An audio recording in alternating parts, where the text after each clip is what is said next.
Hello class, welcome back बच्चों। लो प्यारे बच्चों, स्टार्ट कर रहे हैं नया लेक्चर।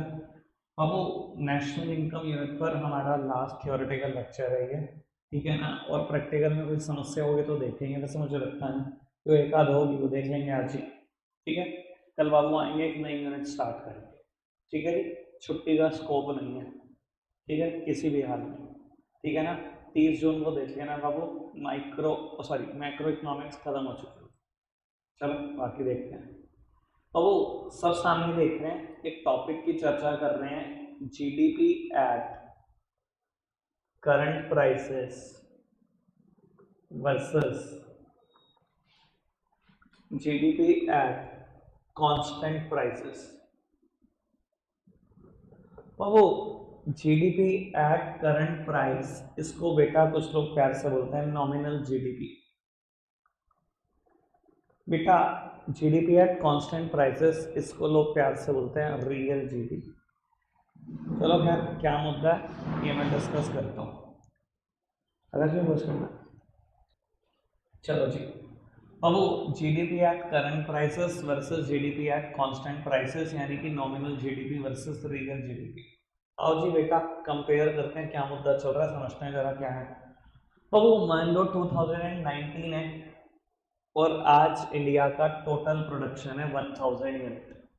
बाबू मैं फिगर्स को बहुत कम रखूंगा, कंसेप्ट समझाने हैं, फिगर्स में थोड़ी उलझना है, कितने लाख करोड़ दो या बोलो, छोड़ो। वो मान लो इंडिया में टोटल कितनी यूनिट बनी है, सिर्फ 1000 यूनिट बनी है इस पूरे साल भर में, ठीक है। और मान लो आज 2019 में एवरेज प्राइस है कॉमोडिटी का 100। भाई कोई कॉमोडिटी ऐसी भी है जिसका प्राइस 500 रुपये है, कोई कॉमोडिटी ऐसी भी है जिसका प्राइस 5000 है, कोई कॉमोडिटी ऐसी भी है जिसका प्राइस 50,000 है, कोई ऐसी भी जो 25 पैसे की है। मान लो एवरेज प्राइस सारी यूनिट का 100 रुपये, ठीक है। यानी कि अगर मैं आज आपसे पूछूं इंडिया का जीडीपी कितना, तो बाबू आप कह सकते हो 1 लाख रुपए, ठीक है ना। 1000 यूनिट प्रोड्यूस हुई, 100 रुपए के दाम पे प्रोड्यूस हुई, आप कह सकते हो 1 लाख रुपए। कोई दिक्कत कोई परेशानी तो नहीं अभी तक। आओ, आज बाबू 2024 है, ठीक है। इंडिया में टोटल यूनिट प्रोड्यूस हुई 1200, 1200 यूनिट्स प्रोड्यूस हुई, ठीक है। और मान लो आज बेटा दाम चल रहा है कॉमोडिटी का एवरेज 120 रुपये। बेटा 1,44,000 रुपये का जीडीपी है आज के हिसाब से, ठीक है। कोई दिक्कत कोई परेशानी तो नहीं बाबू। ये तो बात मैंने लिखी ना कि आज का जीडीपी 1,44,000 है, ठीक है। आम आदमी ऐसे ही सोचता है, पर बाबू आप आम आदमी नहीं हो, आपको एक्सपर्ट बनाने की दिशा में लेके जा रहे हैं हम, ठीक है ना।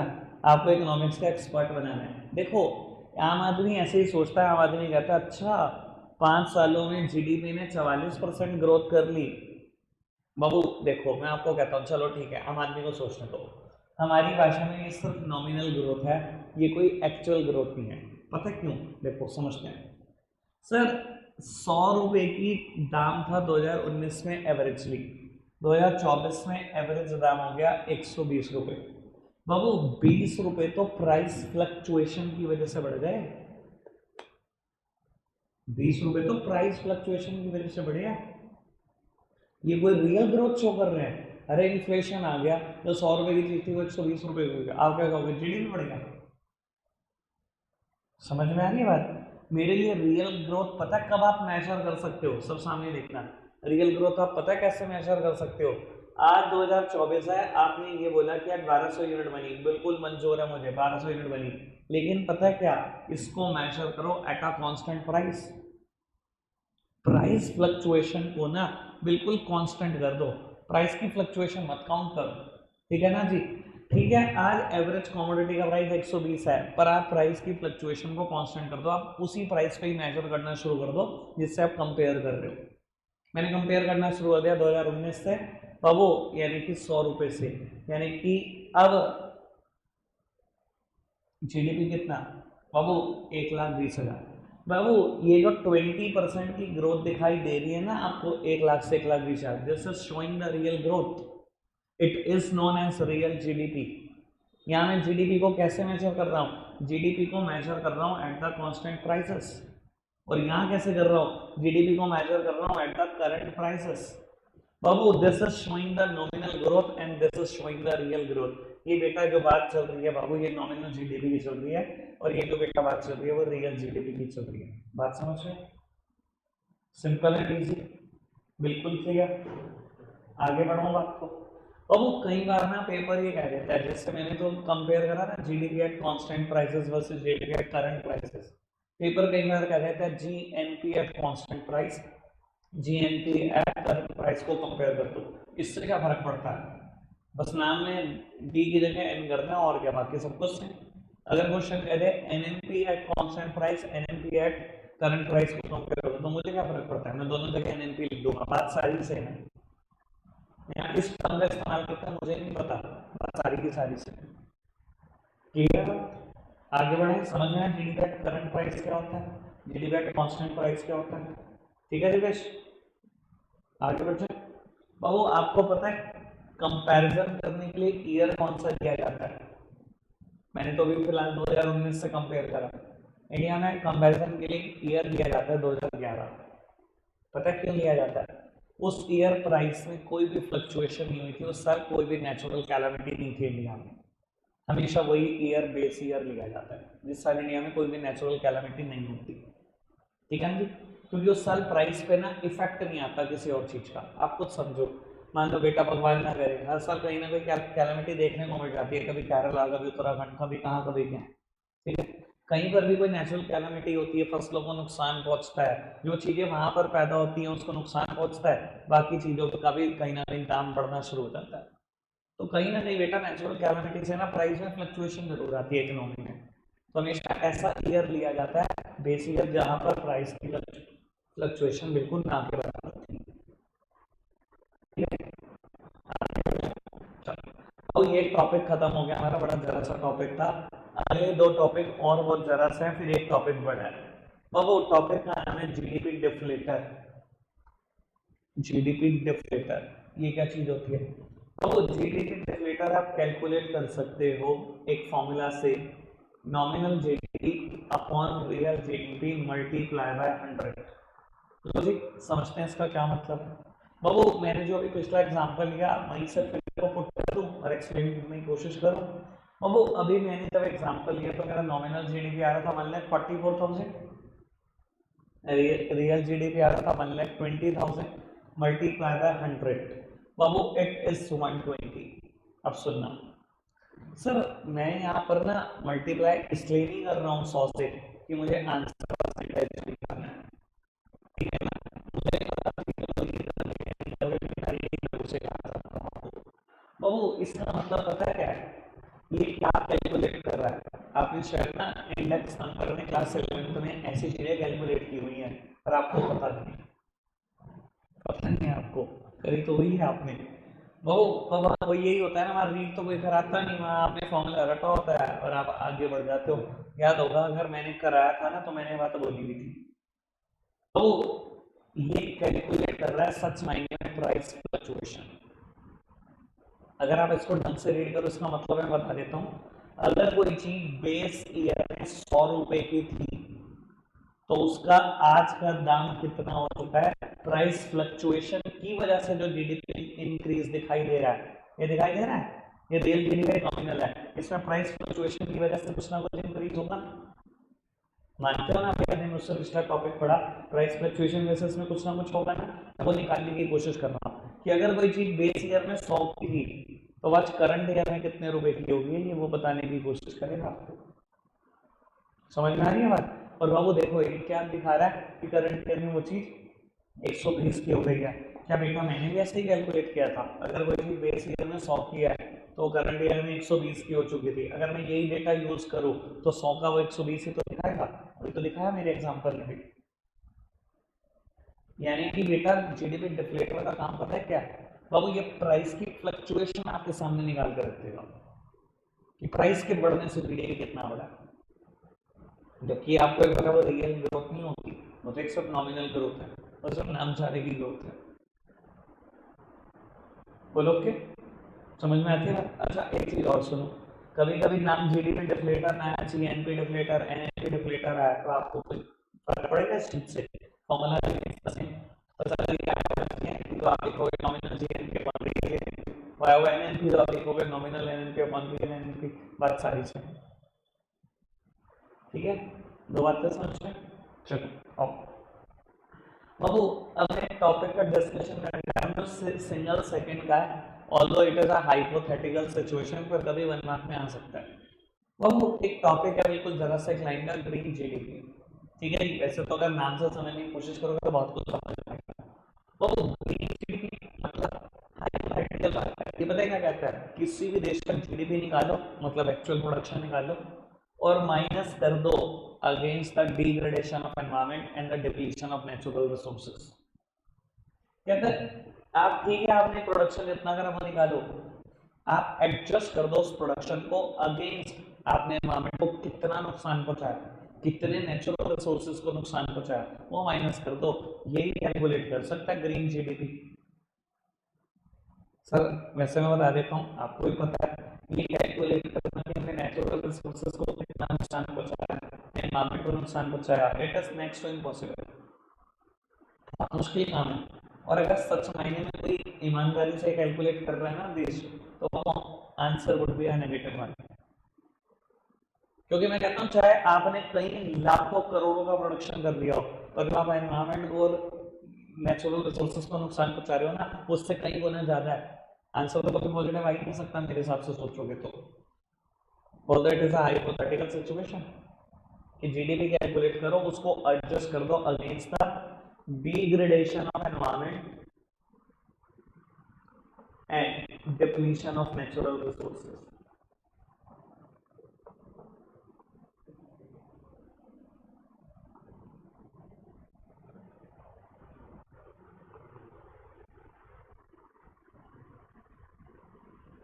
समझ में आती है?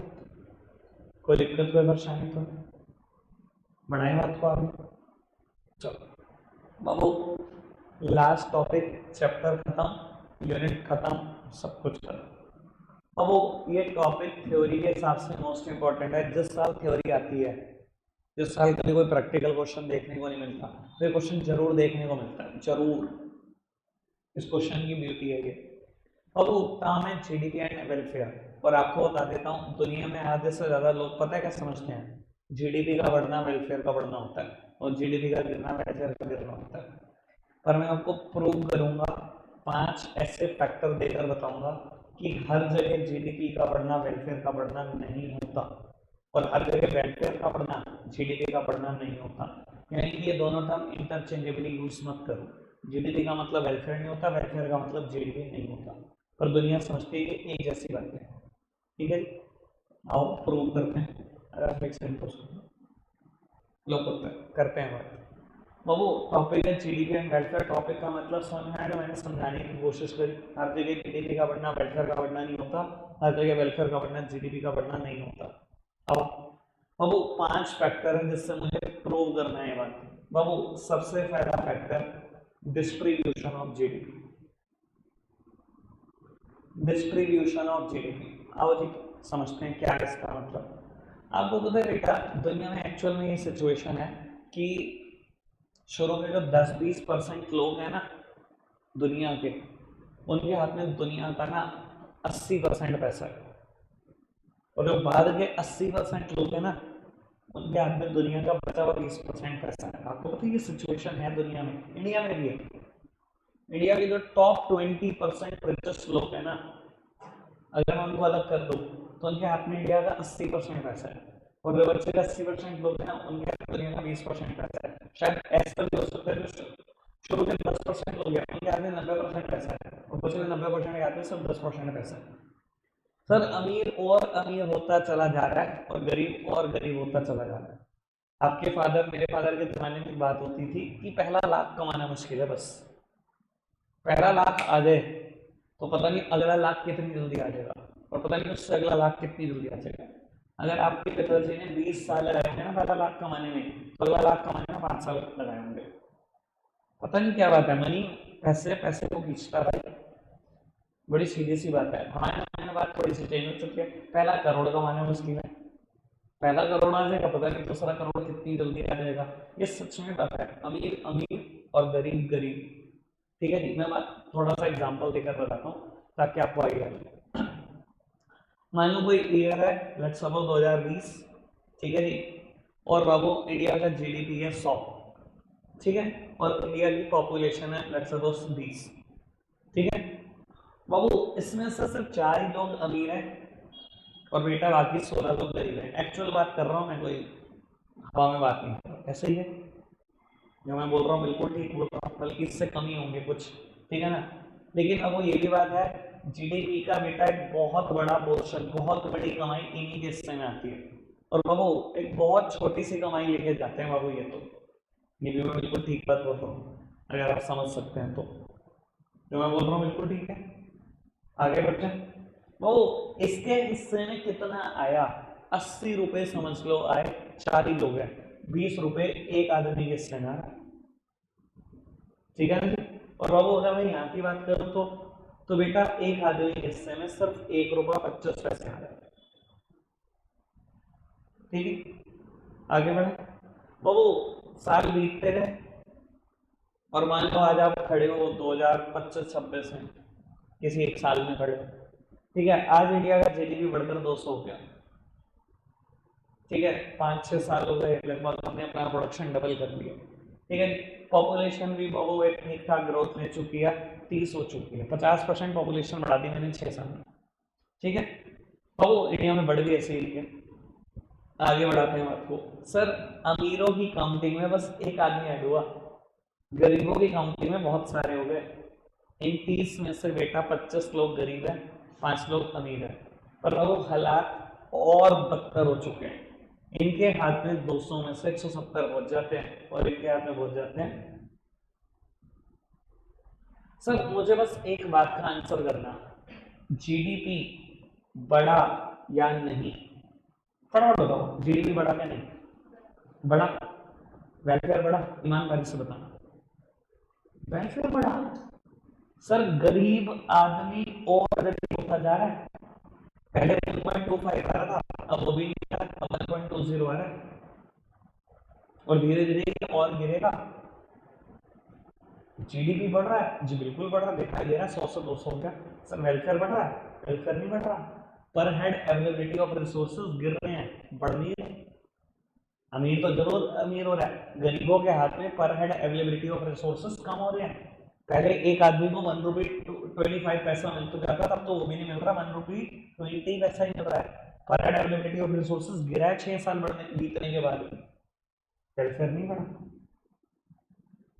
समझ में आएगा पक्का से? आगे बढ़े चलो बाबू। Second is change in prices. Second factor समझा रहा हूँ, जीडीपी और वेलफेयर में चेंज इन प्राइसेस। मान लो बेटा 2020 में इंडिया का प्रोडक्शन, मैंने भी एग्जांपल दिया था, जो जीडीपी एट करंट प्राइसेस और कांस्टेंट प्राइसेस, वही एग्जांपल 1000 यूनिट है। आज इंडिया में एवरेज प्राइस है 100। बाबू टोटल कितना है इंडिया का जीडीपी?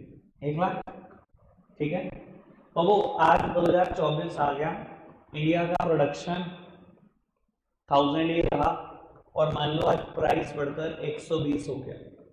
आप एक लेमैन हो, आप पता क्या बोलोगे? नॉमिनल ग्रोथ हो गई जी, नॉमिनल जीडीपी आ गया। नॉमिनल जीडीपी क्या होता है? Measuring the GDP at the current prices, मैंने मेजर करा, ठीक है सर। पक्की बात है, चलो अगर आप मानते हो नॉमिनल ग्रोथ हो गई, चलो मैंने भी मान लिया, जीडीपी बढ़ गया। बाबू बड़ी ईमानदारी से बताना, वेलफेयर बढ़ा या गिरा? गिरा। पहले भी 1000 यूनिट बन रही थी, आज 4 साल बाद भी 1000 यूनिट बन रही हैं। सच में वेलफेयर बढ़ा? कौन बेवकूफ है जो बताएगा वेलफेयर बढ़ा?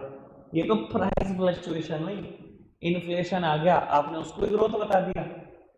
आम आदमी कर सकता है वैसे ऐसा काम, इकोनॉमिक्स का एक्सपर्ट तो बिल्कुल ना करे। ठीक है चलो मैंने मान लिया, आम आदमी की सोच से ही मान लिया, जीडीपी बढ़ा, चलो मान लिया बढ़ गया। सर पहली बात तो आपको पता है कुछ नहीं बढ़ा, ये तो प्राइस ही तो फ्लक्चुएट हुआ, और क्या हुआ? ठीक है ना, चलो नॉमिनल ग्रोथ है, इकोनॉमिक्स इसको टर्म देती है नॉमिनल ग्रोथ है, मैंने मान ली नॉमिनल ग्रोथ है, पर बाबू वेलफेयर बढ़ा, बढ़ेगा कभी वेलफेयर? 4 साल बाद भी जितनी यूनिट आप 4 साल पहले बना रहे थे उतनी बना रहे हो, वेलफेयर बढ़ जाए ऐसे कभी बढ़ सकता है? दो बातें करी मैंने, समझ में? डिस्ट्रीब्यूशन ऑफ जीडीपी समझ में, हमेशा डिस्ट्रीब्यूशन ऑफ जीडीपी बहुत खराब है हमारे देश का, पूरी दुनिया में। अमीर और गरीब मैंने एग्जांपल देके बना, ठीक है। फिर वापस चेंज इन प्राइसेस, मैंने बता दिया प्राइस चेंज होने की वजह से क्या दिखता है और एक्चुअली में क्या होता है, ठीक है। आगे बढ़ाएं, चलो। अब third heading is non monetary exchanges. Non monetary exchanges लोग उत्तर समझते हैं, नॉन मॉनेटरी समझते हो, जिनकी कीमत पैसों में नहीं लगाई जा सकती, ठीक है। अब समझना अगर इस बात को, हर जगह जीडीपी का बढ़ना वेलफेयर का बढ़ना नहीं है, हर जगह वेलफेयर का बढ़ना जीडीपी का बढ़ना नहीं है। बाबू आपकी मदर है, बहुत सारी सर्विसेज देती है आपके पूरे घर को, बहुत सारी सर्विसेज। सबसे पहली सर्विस तो कुकिंग की सर्विस है बेटा, या रेस्टोरेंट जैसी सर्विसेज है, कुछ ही कह लो बेटा, ठीक है ना। वो तो काम करती है ना बेटा, उनके लिए तो कोई इलेक्शन डे नहीं है, कोई त्योहार नहीं है, बिना रुके नॉन स्टॉप कई सालों से काम कर रही है ना। बाबू क्या आपका वेलफेयर बढ़ रहा है उनकी वजह से? भाई घर का एक छोटा सा टेरेस पे गार्डन है, उसको भी मेंटेन करती है, गार्डनिंग जैसे सर्विसेज। बाबू घर के सारे कपड़े भी धोती हैं, ठीक है, लॉन्ड्री जैसे सर्विसेज भी देती हैं, घर पे 3 टाइम खाना भी बनाती है, रेस्टोरेंट और कुकिंग जैसी सर्विसेज भी आपको देती है। वेलफेयर बढ़ रहा है आपका? जी पक्का बढ़ रहा है, कौन मना करेगा? बताओ कोई कहेगा कि वेलफेयर नहीं हो रहा? वेलफेयर तो हो रहा है यार, पूरी दुनिया का वेलफेयर इस चीज पर टिका है, क्या बात कर रहे हो। अब वो वेलफेयर बढ़ रहा है, और ईमानदारी से बताना जीडीपी बढ़ रहा है? क्या ये चीजें जीडीपी में काउंट होती हैं? मुझे नहीं पता, आपको याद आएगा कि नहीं। वैल्यू एडेड मेथड, 5वीं precaution, production of services for self consumption GDP का पार्ट नहीं होती। मैंने वहां पर भी एग्जाम्पल दिया था।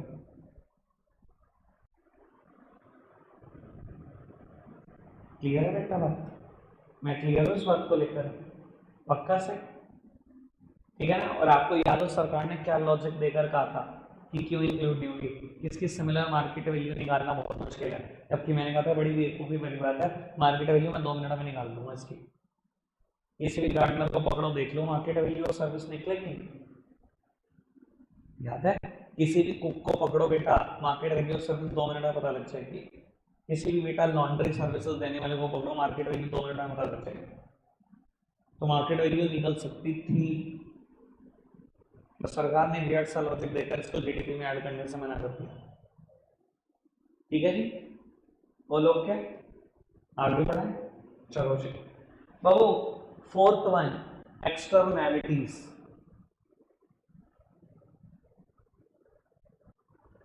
बेटा एक्सटर्नैलिटीज क्या होती हैं, थोड़ी सी बात को समझना, पहले बेस फिर आगे की।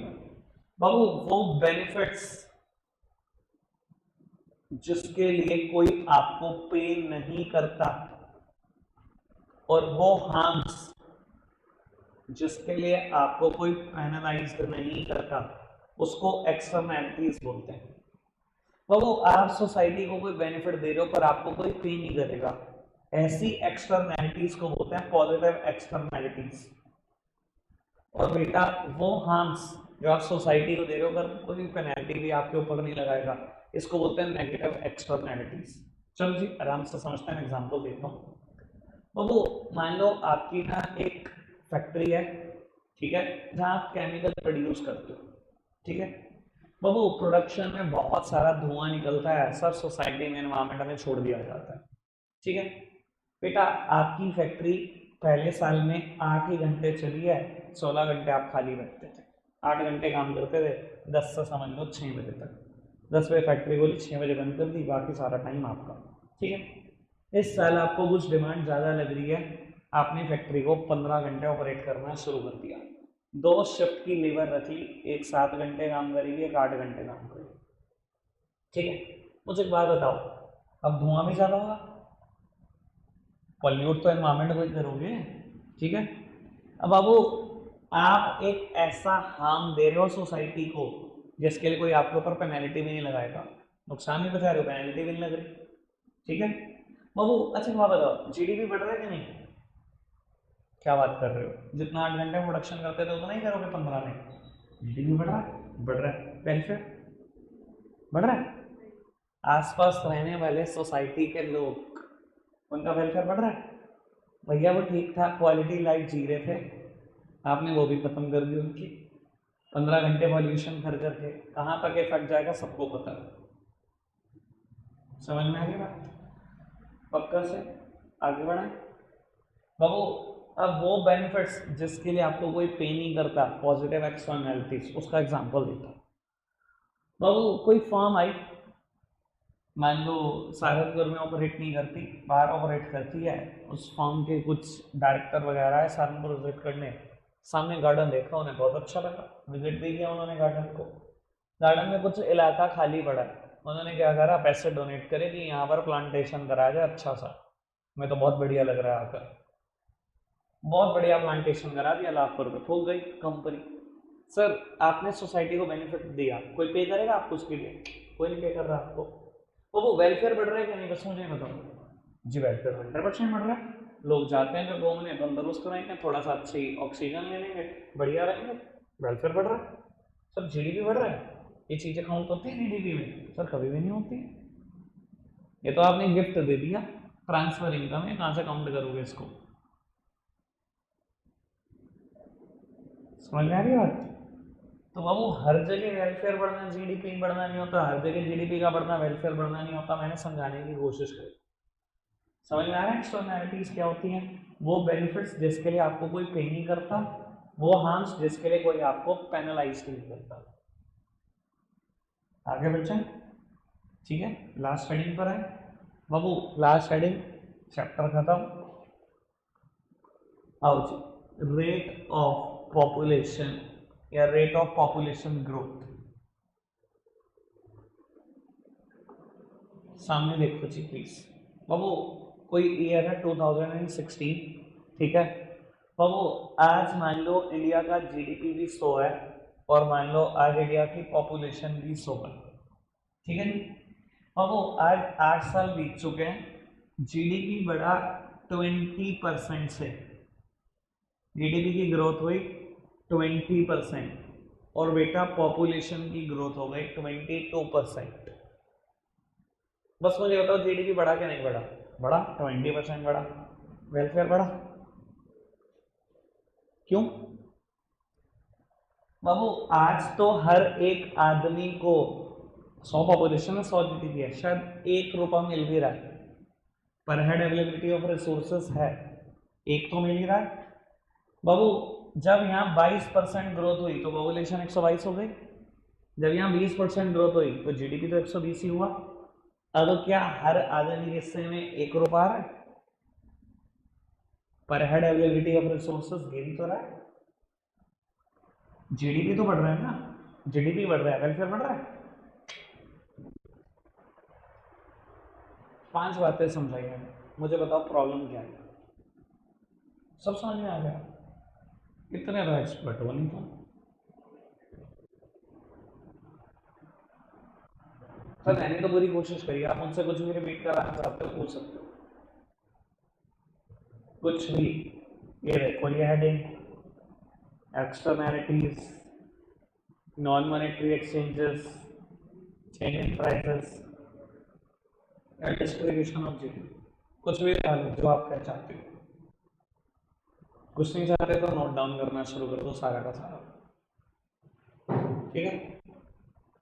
कोई नहीं, लिखते टाइम भी याद है तब भी पूछ सकते हो। रखते आज के लिए इतना ही है मेरे बच्चों।